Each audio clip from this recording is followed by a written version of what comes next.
Hare Krishna, nice to be with all of you.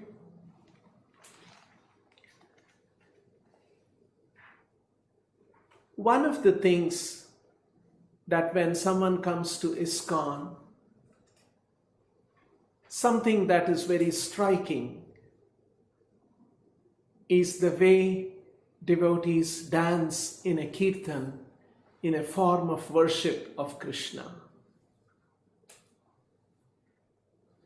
I think today in India, ISKCON is well known and you may see more devotees singing and chanting, and so it may be a lot more common than it was when I first came in touch with ISKCON in the year 1980. And all the more in South India, this kind of a worship is not very, very well known.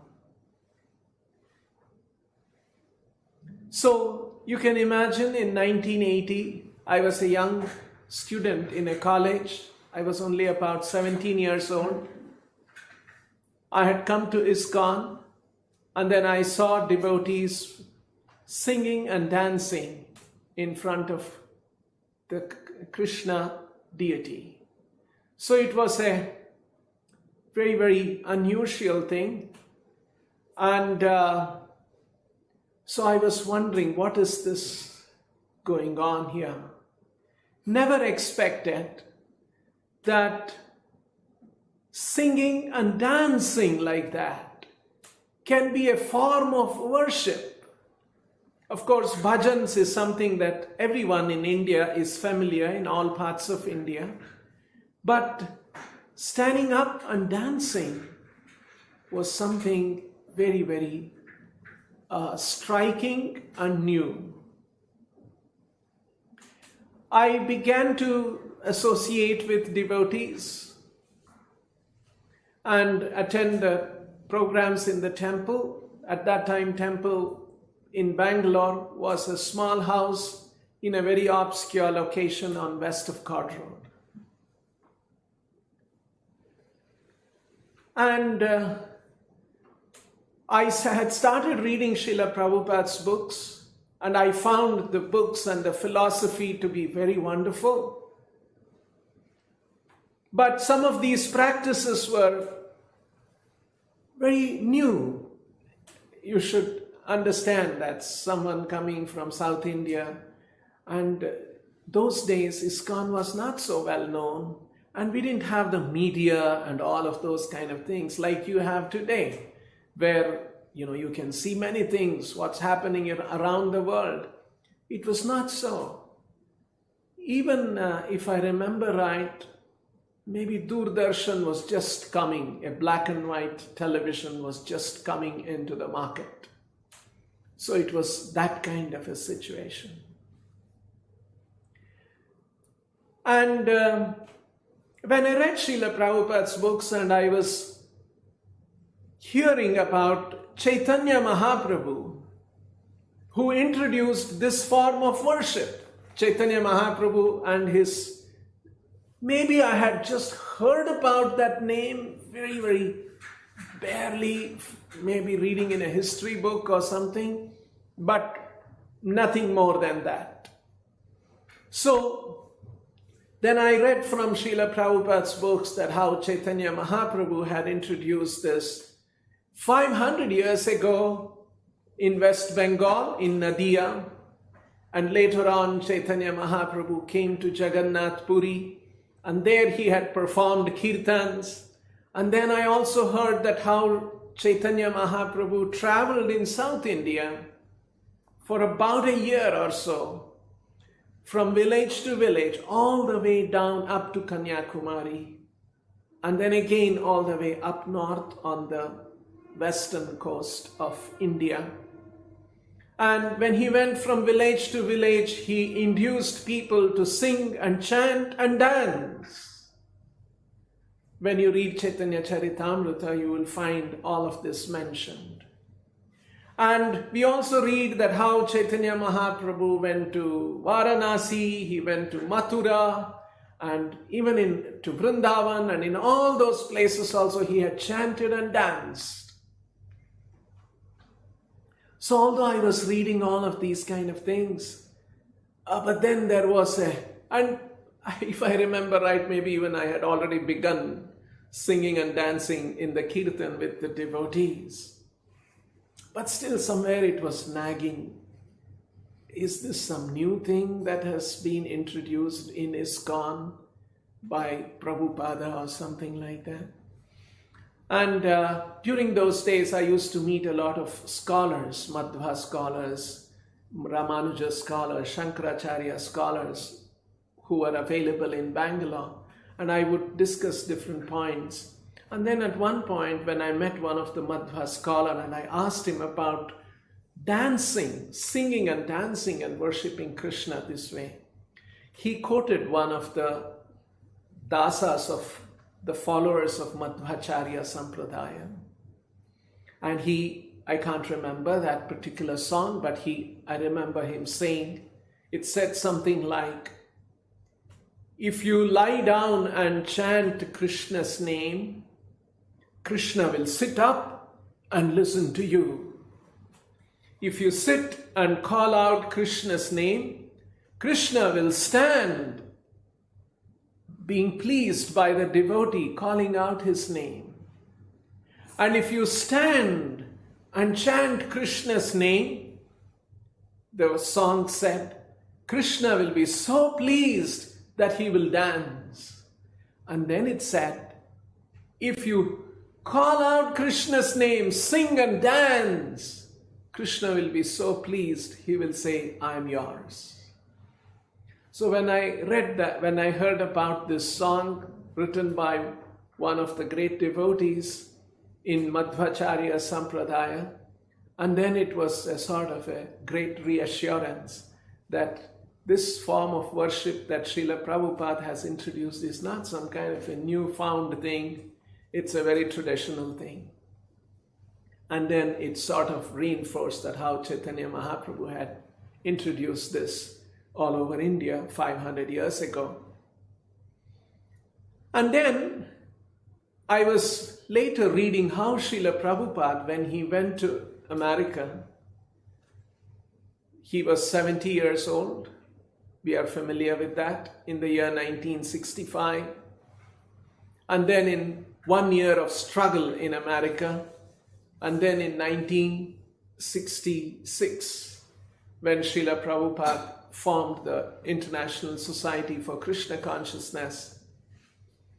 And in that small temple, which came to be called as the temple, it was actually a store in New York City, 26 2nd Avenue. It was a store. It was like a long store with a display showcase in the front and a door for people to come in. And Srila Prabhupada it was just a bare hall. Some of you might have visited this place. Even now ISKCON preserves that, because that was the first temple of Srila Prabhupada outside of India. And so even now devotees go there to see it's one of the holy places in New York City to visit. And so Prabhupada used to conduct kirtans there. And Srila Prabhupada introduced, although we know Srila Prabhupada was representing a very, very ancient tradition of Krishna Bhakti, Chaitanya Mahaprabhu and his predecessors, Madhvacharya and his predecessors, Veda Vyasa and Narada and Krishna himself. And when Srila Prabhupada went to America, he was gradually introducing one by one different aspects of Krishna Bhakti, Krishna consciousness. So at some point, Srila Prabhupada introduced this singing and dancing. Very quickly he had introduced the singing. He would chant the Hare Krishna mantra for a long time, and devotees would sit and hear him singing and repeat like a bhajan. And at some point, Srila Prabhupada introduced dancing, a form of worship exactly as Chaitanya Mahaprabhu had taught. And Srila Prabhupada introduced a very simple step where one will stand and with one leg swung over the other leg and alternating. And this came to be known among the devotees those days, called the Swami Step. Those days in the early 1966-67, early days of ISKCON, Srila Prabhupada was not known as Srila Prabhupada. Those young Western American followers, they would call him Swami or Swamiji. And that's how, when Srila Prabhupada introduced this simple form of dance, they began to call it the Swami Step. And so Prabhupada would have kirtans here in the storefront, in the store, 26 2nd Avenue, the first ISKCON temple in New York. And very often Prabhupada would say that he has come to this country, America, to this place in New York.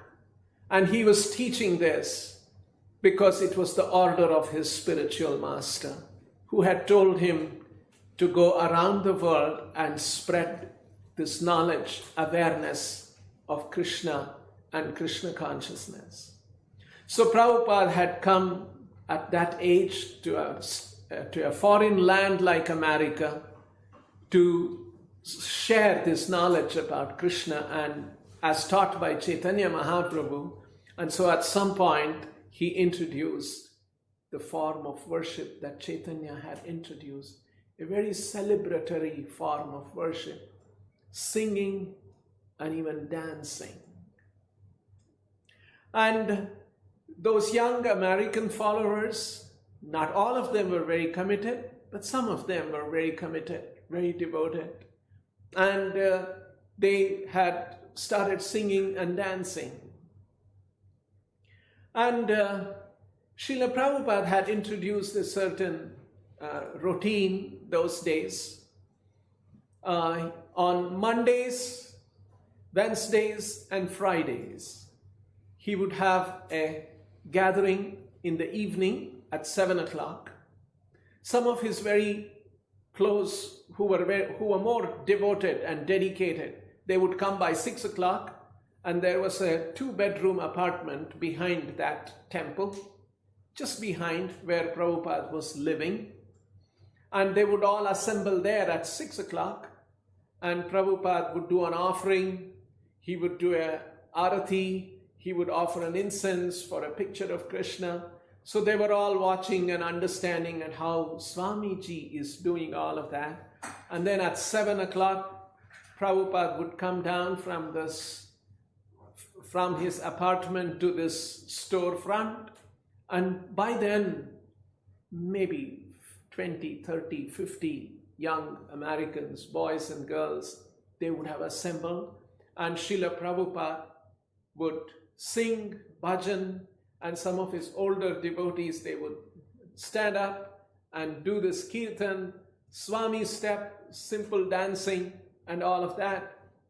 And if you're familiar, in the 1960s in America, there was a certain kind of a counterculture movement that was going on, where young Americans were somehow disillusioned with the American dream life, working hard, earning money, having car, having house, and having family, and all of those kind of things. And they were not very happy with what was happening to their fathers and mothers.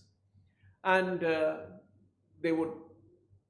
family would break up, and then father and the mother would remarry, and then something else. So there was no close, tight family. And this kind of a materialistic civilization, there were a lot of young Americans who were not happy with that. And they were exploring new methods of life, new meaning of life, new philosophies of life, especially coming from eastern part of the world like Asia, India, Buddhism, and including Hinduism. All of these kind of ideas were being experimented, and these young Americans were open to try out, understand all these things. It was at that time, by the arrangement of Krishna, Srila Prabhupada was there trying to teach Krishna consciousness, the Bhagavad Gita, Chaitanya Mahaprabhu's philosophy. So this would happen 3 times a week, and Srila Prabhupada would meet these young followers. They would have some questions, and Prabhupada would have long discussions with them, explaining philosophy and answering their questions little by little, and trying to get them to become interested in Krishna consciousness. So while all of this was going on, at some point, Srila Prabhupada said that, and Prabhupada would take his walk different places, and he was familiar with different parts of America, Manhattan, New York City. And so he had also seen a park not very far from this temple. And it was known as the Tompkins Square Park. And Srila Prabhupada, at that time, Swamiji, told the devotees to go and look and get a permission to conduct kirtan in the park. And they got permission to do kirtan every Sunday afternoon. And then Srila Prabhupada had made a plan, and then the devotees would go out, and in the park on a Sunday afternoon, where there were so many young people, old people, all kinds of people. And then these devotees someone had donated a big oriental rug, some kind of a carpet. They would roll that, and then two boys would carry that, and then they would unroll it there, and then and after a short while, Prabhupada would come there. He would take off his shoes, sit there on the carpet, and there was no mridanga at that time. There was a small drum, a metallic drum, and Prabhupada would play on that drum, and then they would be having kirtan, and these young boys and girls were there. And then Prabhupada motioned one of the Sundays that they should dance. And so the young American followers who were with him, they stood up and they started dancing with arms raised up, the Swami Step, and chanting Hare Krishna mantra, and singing and dancing. And this became you can imagine, was a very curious thing. And a lot of people gathered around, and Prabhupada would do kirtan like that for 2 hours. And sometimes the tempo would go up, and then sometimes it would go down, and then up again. So and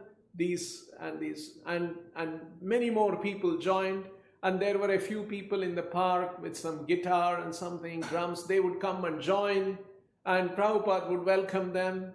And then they were musicians, and they also would join and playing their musical instruments, and Prabhupada would occasionally look at them and nod, sort of an assurance, and like musicians when they are singing together and they are getting along well, they acknowledge each other. All of these kind of things were happening.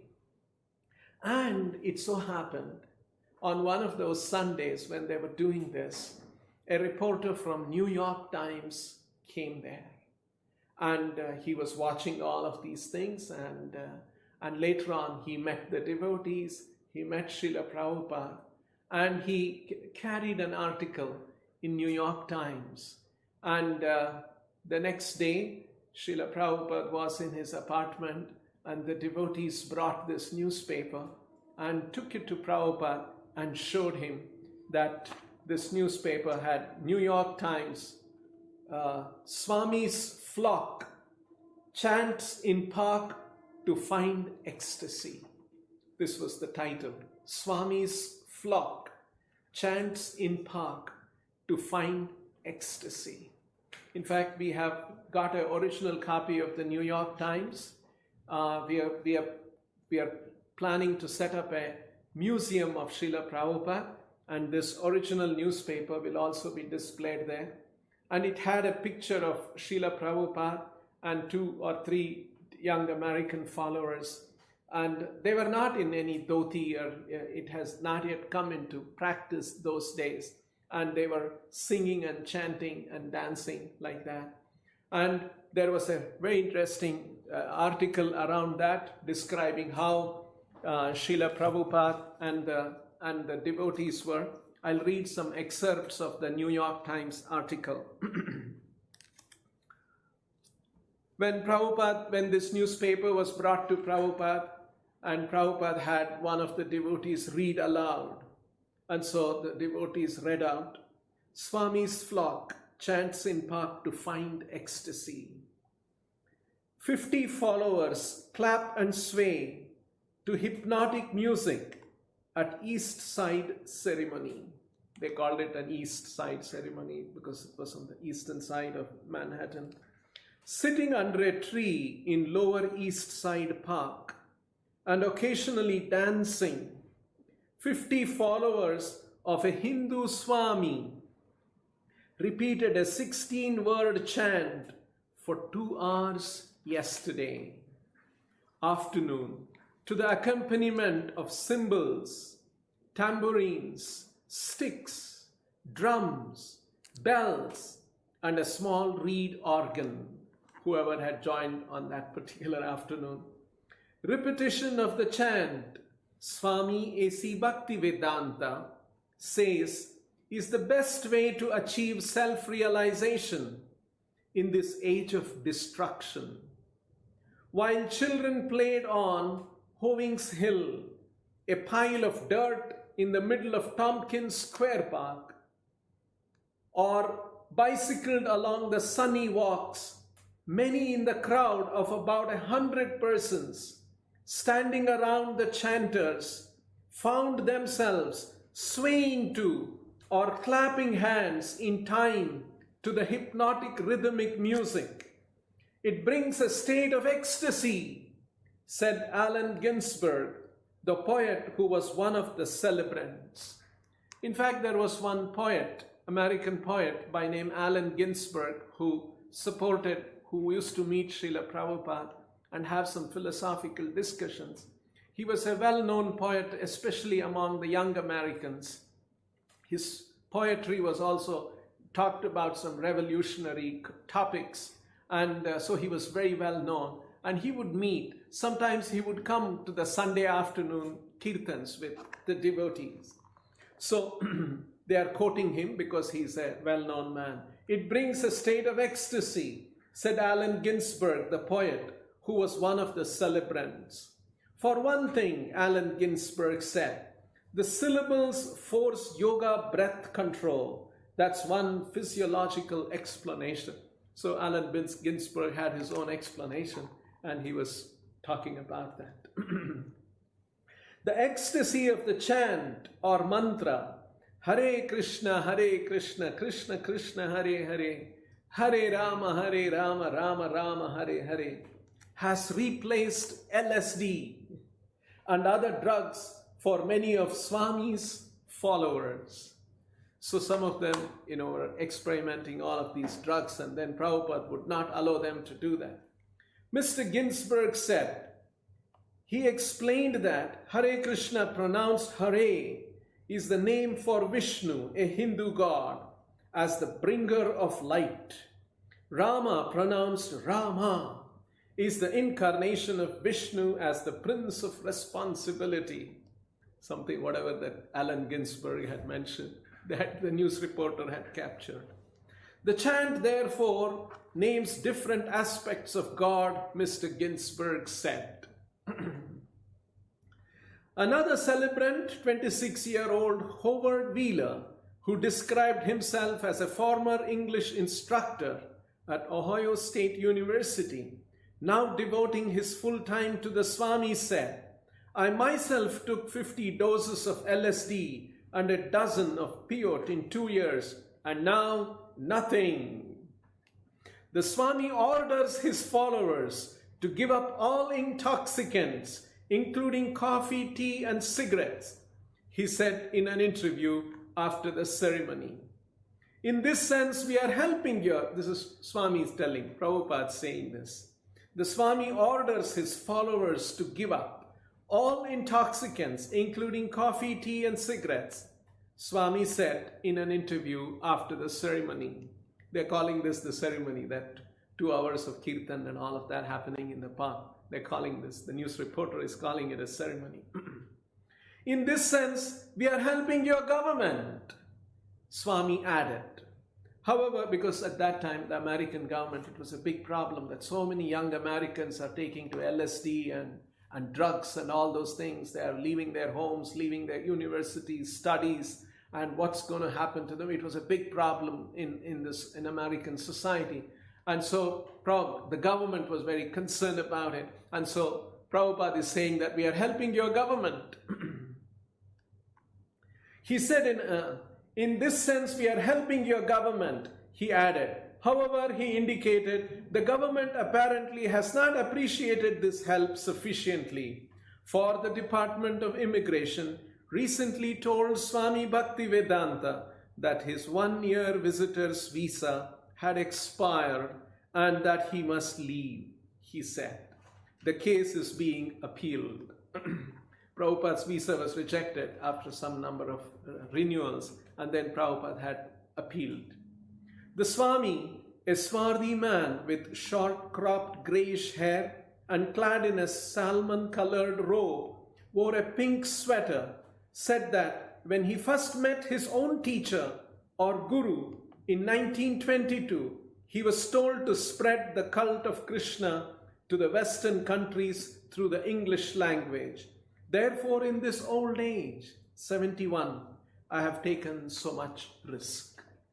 So this is what the news article, New York Times carried this article. And Srila Prabhupada considered this article, and soon after that there were many other smaller newspapers carrying the article about Prabhupada and his activities. Prabhupada considered this New York Times article something very significant. And he said, Prabhupada said, this marked the beginning of the Hare Krishna movement in the Western world. So it was a very significant appearance. So after that, devotees would do the Swami Step, swaying very, very gently and arms raised up as Chaitanya Mahaprabhu used to do. And so this became the practice all over, and many more temples were opened up. Prabhupada opened from New York, then he went to San Francisco, and then another temple was opened in Boston, another one in Montreal, Canada, and like this, many temples were being opened. A few years later, 1968 or 69, another interesting thing happened connected with kirtan, dancing, and the way it is done among the Chaitanya followers. So Prabhupada had opened a temple in Los Angeles. It's not in the present temple, where if you visit now on Vatsaka Avenue, it was not there. It was another building before devotees moved to Vatsaka Avenue. It was in 1968. It was in another place. And Srila Prabhupada was in Los Angeles in that temple. And every Sunday there would be a big program gathering in the temple. It was called the Love Feast. And devotees would try and get as many people. They would go to the park, they would go to the beach, they would go to the park and different places and talk about it and do kirtan and invite people who are looking for, young people who are looking for philosophical understanding and all of that. And they would bring them to the temple on a Sunday. So one Sunday evening, Srila Prabhupada was there, and the devotees had got, this was probably in 1968 or 69. What I mentioned, New York Times article, that was October 1966. So about 2 years or 3 years have passed, and there is a temple now in Los Angeles and a few other places America and Canada. So Prabhupada was there in the temple, and there was a big kirtan, and the devotees would do swaying and do kirtan in the Swami Step, very gentle swaying and singing and dancing and that. So on this particular Sunday, after Prabhupada leading the kirtan for some time, he came off the stage. There was a small stage and the asan was there, and Prabhupada would speak from there. He would lead kirtan. And after doing that for some time, he came off the stage and he was with the devotees. And the devotees were singing. There was mridanga by then, and they were playing mridanga, and all of that was going on. And then Prabhupada took the tempo of the kirtan louder, faster, and Prabhupada started jumping up in air with arms raised. And that was a new thing for the devotees. They were only used to the simple, gentle swaying and the Swami Step. That's what they were used to. Now they were seeing Prabhupada. Just imagine, Prabhupada must have been at that time 72, 73 or so. And Prabhupada was introducing slowly one by one thing, because this kind of a uproarious dance is another aspect of Bengali kirtan that Chaitanya followers do. And so Prabhupada had introduced slowly this simple dancing, and now he started introducing the more uproarious kirtan with loud kirtan and mridanga beat and good pace and singing, and devotees were surprised, and they also started joining him. They gave up the simple swaying Swami Step, and they also started uproarious kirtan, jumping and dancing, and all of that was going on. And it went on for some length of time, and everyone was so happy to another kind of a kirtan that Srila Prabhupada had introduced as a form of worship. And soon after that kirtan, the devotees from Los Angeles called up the temple president in New York temple and said, "Do you know today Srila Prabhupada was jumping?" So they didn't understand. What? Jumping? Anything happened? No. He was jumping in the kirtan. Really? That's another way of doing kirtan? Yes. He was jumping. And then someone had taken some photographs and sent that one. And then the New York devotees called the Boston devotees. Did you know Srila Prabhupada was jumping today? What's jumping? What's going on? And then devotees of Boston called up Montreal and said, "Did you know Prabhupada was jumping today?" And after that, all temples started this kind of an uproarious kirtan, and the whole kirtan changed after that, and it is continuing to go on, this kind of an uproarious kirtan, singing, dancing, and very, very happy form of worship of Krishna that Chaitanya Mahaprabhu had introduced. So, like this, we see Srila Prabhupada gradually brought out one by one different aspects of Sankirtana movement of Chaitanya Mahaprabhu, and introduced one by one different aspects of Krishna consciousness.